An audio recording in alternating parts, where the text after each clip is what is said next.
அன்பு குழந்தையே, இன்று உன்னை ஏமாற்றி விட்டேன் என்று புலம்புகிறாய். உன்னை நான் ஏமாற்றவில்லை.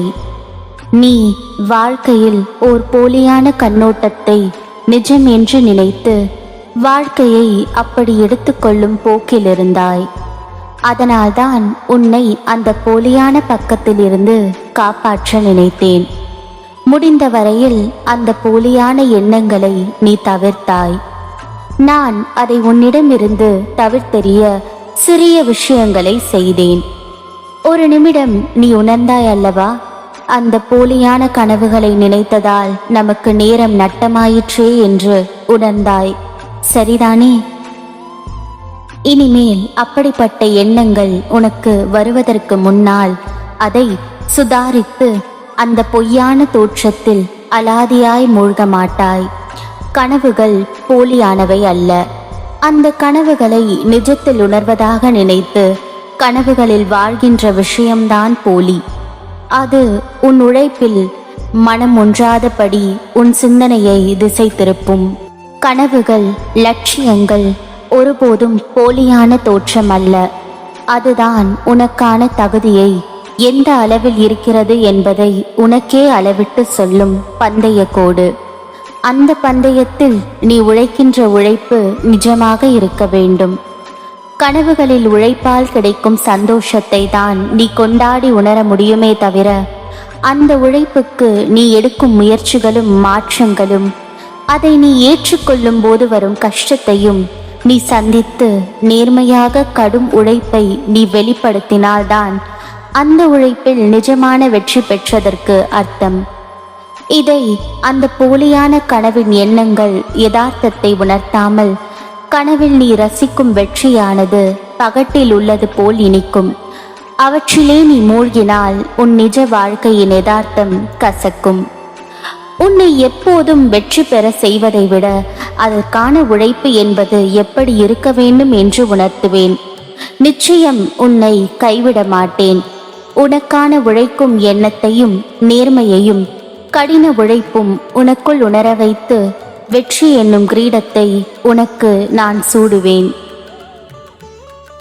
உன்னை எல்லோரும் அவமானப்படுத்துவது போலவும் கைவிட்டது போலவும், எல்லாமே இருந்தும் எதுவுமே இல்லாதது போலவும், எல்லோரும் இருந்தும் அனாதையை போல இப்போது நீ உணர்கிறாய். ஆனால் உன் கர்ம வினைகளை அழித்து அதை உனக்கு சாதனை காலமாக மாற்ற நான் இங்கு போராடி கொண்டிருக்கிறேன்.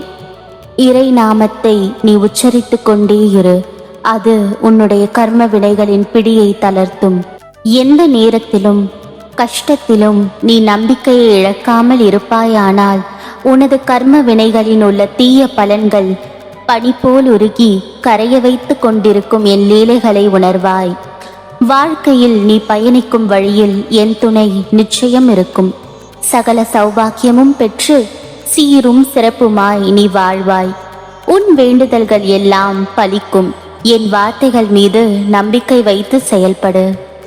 உன் கடமை என் உருவத்தை மனதில் நிறுத்தி என் நாமத்தை அனுதினமும் உச்சரித்து வருவதையும் போவதையும் வேடிக்கை பார்ப்பதே. எதுவும் முன்னால் நடப்பதில்லை என்பதை மனதில் நிறுத்தி உன் வேலையை பார். அதற்கான பலனை நான் உனக்கு அளிப்பேன்.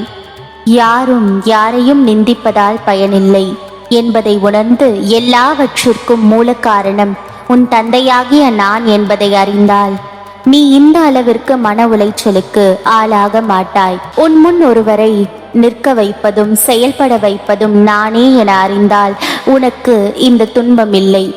ஒன்றை மட்டும் நீ நினைவில் கொள். உன் மனம் எனக்கு தெரியும். உன்னை யார் வெறுத்தாலும் ஒதுக்கி வைத்தாலும் சிறிதும் வருந்தாதே, கலங்காதே. உன் தந்தையாகிய நான் உன்னுடன் இருக்கும்போது, உனக்காக என்ன வேண்டுமானாலும் செய்ய நான் காத்திருக்கும் போது நீ எதற்கும் கலங்கக்கூடாது. உன் கவலைகளை என்னிடம் கொட்டு. உன்னை தாங்க இந்த மடி இருக்கும் போது உனக்கேன் இந்த மருகல்? நீ இந்த துவாரகமாயின் செல்ல குழந்தை. உன்னை பாராட்டி சீராட்டி தாயாக தாங்க உன் தந்தை இந்த பக்கிரி இருக்க நீ எதற்கும் கலங்கக்கூடாது. உனக்கு கிடைக்க வேண்டிய எல்லாம் உன்னை வந்தடையும். நீ துக்கப்படுவதால் எதுவும் உடனடியாக மாறப்போவதில்லை. வாழ்க்கையில் இன்பமாக தோன்றும் எதுவும் இன்பமல்ல. துயரம் என்று நீ வருந்துவது நிலையான துன்பம் அல்ல. நான் உன்னோடு தான் இருக்கிறேன்.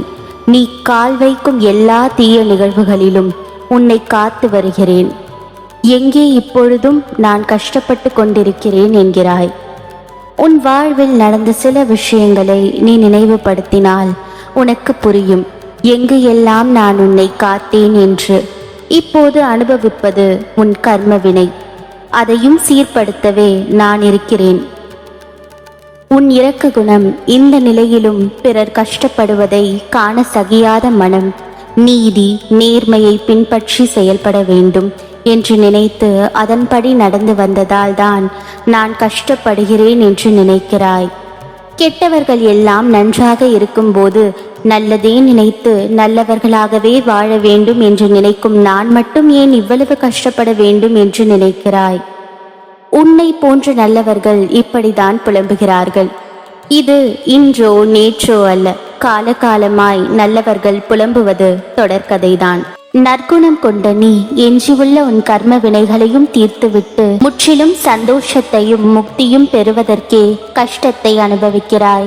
ஆனால் கெட்டவர்கள் தற்போது நன்றாக இருப்பதாக தெரியும். அவர்களுடைய கர்ம காலம் மோசமானதாகவும் கோரமாகவும் அமையும். நீயே உன் வாழ்வில் அப்படிப்பட்டவர்கள் படும் துயரங்களை பார்த்திருப்பாய். அதனால் முதலில் இந்த கஷ்டத்தை சமாளிக்க முடியும் என்று நினை. சோர்வு எதற்கு? இது உன்னை பலப்படுத்தி சிந்தனையை வளர்க்கும், செயலை வேகப்படுத்தும், மந்த புத்தியை போக்கும். நீ திறம்பட செயல்படுவாய். உன்னுடைய துன்பங்கள் எல்லாம் முடிவுறும். உன் வாழ்வில் நல்ல பெயருடன் நிம்மதியான மகிழ்ச்சியான வாழ்க்கையை பெறுவாய். ஓம் சாய்ராம்.